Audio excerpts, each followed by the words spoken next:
Janet Fritzer for Galaxy Girl Creations. Welcome to my channel and welcome to day 8 of the Some Assemblage Required Advent Calendar, which means I'm going to be opening this package. It's got the 8 on it, and the even days are my days to create. So my goal is to open it, then put it on, pause the video, go find some photos and papers and whatnot, and come back and create with it. MK is doing the even or odd days, so if you missed any the 7th, it's because it's on her channel and not mine. But here is for day 8. Oh, those are pretty. Those are leaves. Ooh, can you see the detail in those? Sometimes it helps if I put my hand up to focus. Those are so cool. So acrylic hearts that look like leaves.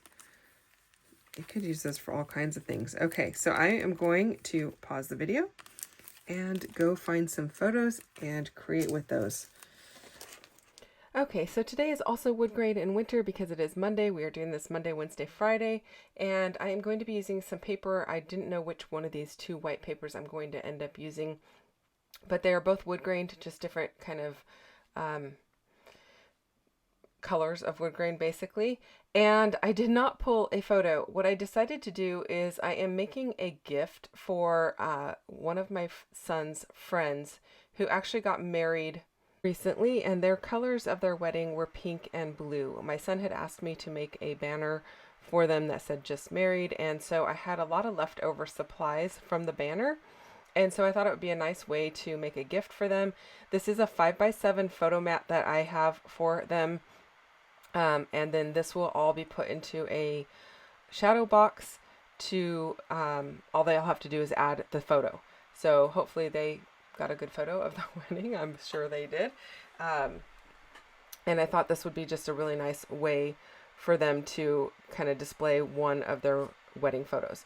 So I am using some papers that, well, some of them were in my stash. Actually all of these were in my stash with the exception of the navy blue.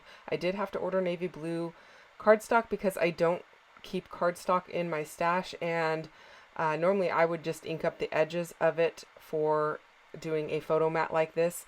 But because I did the banner, I needed quite a bit of it. So I have quite a bit of navy blue cardstock now, just an 8.5 by 11, but I thought this would work out well. That was one of the leftover pieces that was used for the actual banner. That's why there was a letter cut out of it already. I don't think anybody's going to care that there is not a full sheet of navy blue behind the photo mat. You can't tell. I am just kind of playing around with these pink papers and deciding if I want to add another layer of pink. Those ones I did kind of have to cobble together as well because I just had leftover pieces from the banner and no extra cardstock. And the pink one that is on the right hand side is actually a 49 and Market paper from the Everywhere collection. And so I had about, I don't know, 4 or 5 sheets of that, and that was enough to do the banner. And then I am just cobbling together a layer again behind my photo. I really actually could have used a full sheet of the very, very back paper because that has been in my stash for a very long time, and I had an entire ream of it, and I used it for a project years ago. It's also 8.5 by 11, but I really could have just used a full sheet, but I didn't really want to waste it for whatever reason. Once this is all put down on the actual background, nobody is going to even know that it doesn't have like the full layers behind it, right? So I'm just going to go ahead and glue those together. And then this is the largest piece of the pink that I have left. So it was just enough to go ahead and create a 12 by 12 layout using part wood grain and part pink. And I decided to go with the lighter color wood grain, mostly because the other color was too close to the same saturation level of the pink. It just didn't, it made it so it didn't pop at all. And so I decided to go ahead and just use the one that I was just a partial piece, and it's more white. And then I am backing the whole thing onto white paper just so I can keep it 12 by 12 with a white border. Now when it goes in the shadow box, that white border is not going to show. that is, it gets covered by the piece that holds a little trim piece around the outside that kind of holds the layout to the back of the frame, which gives it that nice air gap in between, so that I can put some very decorative and tall flowers on this layout. So I've got a bunch of stuff left over, like I said, from the actual banner that I made. You can see that stuff off to the right hand side. There's some navy blue flowers, some pink flowers. I have a circular piece from Colorcast Design that says Love Us. I'm going to use that. This ribbon was also used in the banner, so I'm going to create kind of a, I don't know what you'd call this. I'm going to create a ruffled piece that's going to go down to at the top of the photo and the bottom of the photo, so that it creates a seam, or covers the seam of the white paper, the white wood grain, and the pink paper. Okay, now that I got my words put together, I'm also using this glue gun that is been in my stash for a long time. My husband bought it for me ages ago, and I've never used it just because it's really big. My other glue gun, my little one that I use all the time, kind of burnt out. It was just one of the small ones, but it had a really long cord on it, so it was super useful. I am not sure I really like this one. This has been, like I said, in my stash for, I don't know, probably 10 years, and I've never used it. And I think the reason is it's very bulky, and I don't know, it just kept falling over. It's not falling over now, of course, now that you're watching it, but you'll probably see it falling over in other parts of the video. And then the handle is not really comfortable. It's really hard to grip. It doesn't have a trigger like the other glue guns do. It's more of the back part of the handle squeezes in instead of having a trigger, and it's just really awkward. So I do have a new one on my wish list for Christmas, and we'll see if that ends up showing up or not. But yeah, this is definitely not my favorite one. It does have a setting for high temp and low temp, and it's made by Aleene's, and I don't even know if they still make it anymore, but yeah, it's definitely not my favorite. It also just takes the big glue sticks, and I have an overabundance of the small glue sticks, so yeah, definitely wish I had my small one. Anyway, it is working though to hold this ribbon together, and in case you're wondering what I'm doing here is I am folding a ribbon rose, and this is the first time I'm doing this. I'm going to say my mom made a ton of these many, many, many years ago for my brother's wedding. And I knew it was possible to do. Like, this was back when I was in high school, so many years ago. And so I knew it was possible to do. So I basically did a YouTube search on it and watched somebody folding a ribbon bow, and that is what I'm doing. Not bow, flower. And so that is what I'm doing. It took me a couple of tries to do it, to get it right. And I probably use more glue than necessary, but it does make them very tall. As you can kind of see, I am going to cut the end off, and it's still actually too tall unless you get one of the really deep shadow boxes, which are super pricey. So I knew I had to keep trimming it down. So I just trimmed it down, and I kept adding glue to the back and then trimming it down and adding more glue until I got it to the height that I thought would work the best. So it is going into a frame that has a 1-inch airspace in between. So I've got 1 inch to work with. And so that's what I'm trying to get it down to, so that it can fit in the frame without hitting the glass. At the end of the day, it still hit the glass just a tiny bit, but not much. In the meantime, now that I've got my ribbon rolled for flowers, I did 3 of them. I am also going to add some blue in between these ribbon ruffles, basically. And this is a wired ribbon. It's velvety wired ribbon. It's got a silver edge on it, and it's got some stars on it. Not like regular, like a star like you would draw with your pencil, but kind of like, I don't know, like a starburst type of a deal, I guess. And so I'm just rolling them, and oh, you can see the stars right off to the right hand side, you guys. I'm not even paying attention. I am cutting them and rolling them into little, I don't know, little, like you would roll a dollar bill or something like that. And then gluing them shut so they don't come open. They are wired, so they shouldn't come open. And then I'm sticking some glue down between the ruffles and sticking them in there. Now, it might seem weird, like, why would I do that after I just did all that work for the ruffles?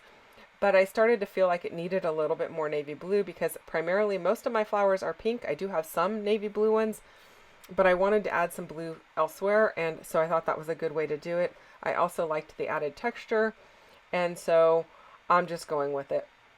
I know their suits wear gray, gray suits, navy blue shirts, pink bow ties, and well, actually, I don't know. I think the groom had a bow tie, and the groomsman, which my son was his best man, he has a regular tie. So anyway, so that's what I'm going with. And, so my flowers here, I'm just trying to kind of make them so they're not quite so oblong. Part of when I was holding the flower with the glue gun, waiting for the glue gun material to dry, it kind of squished, so it made them a little oblong. So I'm kind of trying to straighten those out just a little bit. And then I've got these big leaves that came with one of the floral packs that I've got here. So I'm going to put those down to have a green base. And then I'm going to start building my clusters of flowers. Now the trick here is to not put any glue where the photo mat is going to be, because I want them to be able to slide their photo in. So I am kind of conveniently placing my glue, or not maybe conveniently, strategically placing my glue where it's not going to affect that at all. And normally I don't use a glue gun on my scrapbook layouts, but when you've got these kind of flowers, there's not really a whole lot of option, because nothing else holds quite as well. So that's why I'm using the glue gun today rather than regular adhesive.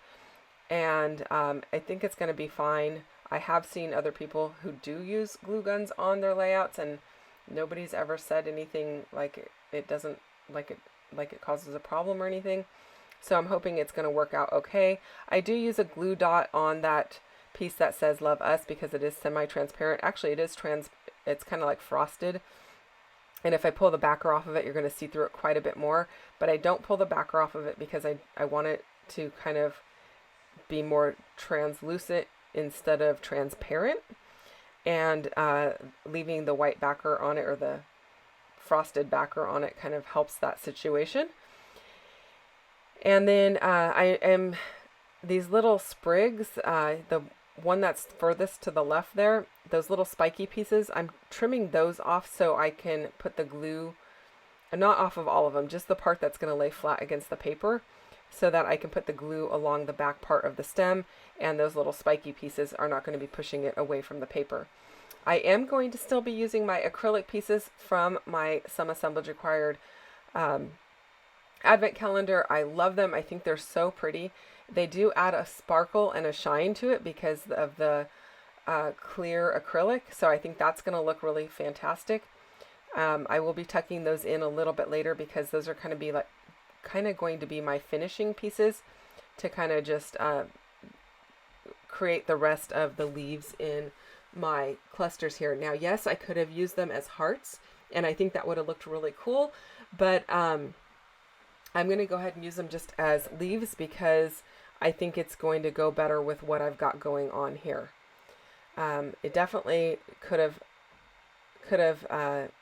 they could have been used for all kinds of different layouts, like outdoorsy stuff and all kinds of stuff. But in this case, I think this is gonna it's gonna finish off all of my little clusters really nicely, and I really like them.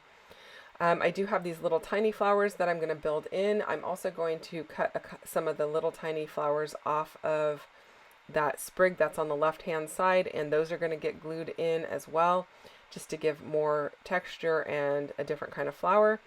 And you can see here, I'm going to go ahead and start placing my little green acrylic pieces and using glue dots to hold those down. Again, strategically not placing the glue dots on top of my photo mat so they can slide the photo in after the fact. So I'm liking how that's looking and how it's coming together. I am also being conscientious of that white border, because that white border is going to be held down where, again, inside the framework of the shadow box. So I don't want to have any flowers that are going to be crossing the threshold of that white border, because then they're going to be crushed in the shadow box basically. So I'm liking how that's all going. Using again more glue dots to hold my little leaves down, and I'm just kind of placing them where I think they should go. And then I feel like it needs a third cluster. I mean, it's kind of got a bit of a diagonal design, but since my photo is offset a little bit to the left, I feel like I need something on the right hand side. So I'm going to put a label here, and that would be a great place for them to write the date. I didn't fill it in for them because if they decide they don't want to use a wedding photo, maybe they want some other photo of the two of them, maybe like an engagement photo or something, they can still use it without having the date on there. I will leave that for them to write on it, or if they want to have me like use a date stamper or whatever after they choose a photo, I'm totally happy to do that as well. So I'm also happy to print the photo for them so that they don't have to go to any trouble to do that. But I didn't want to pick something for them and have them, you know, not that they'd be committed to it. You can always take a photo off. But yeah, I wanted to leave that for them to pick. And then I felt like it needed a little bit of extra pink over on this right-hand side. So I'm using a ribbon that is white that has pink flowers, hearts on it. And that was a ribbon that was also used in their, actually all of these things except for the piece from the advent calendar were used on their banner. So I think this should bring them back some really good memories of that, and that they will really enjoy it a whole lot. I want to remind you there are a bunch of people playing along with Woodgrain and Winter, so go and check out the playlist down below. Check out what MK is doing over on her channel with Woodgrain and Winter. And thank you so much for watching. If you enjoyed the video, hit the thumbs up button. I'll be back again on Wednesday with another one for you. I'll see you then. Take care and have a great day. Bye-bye.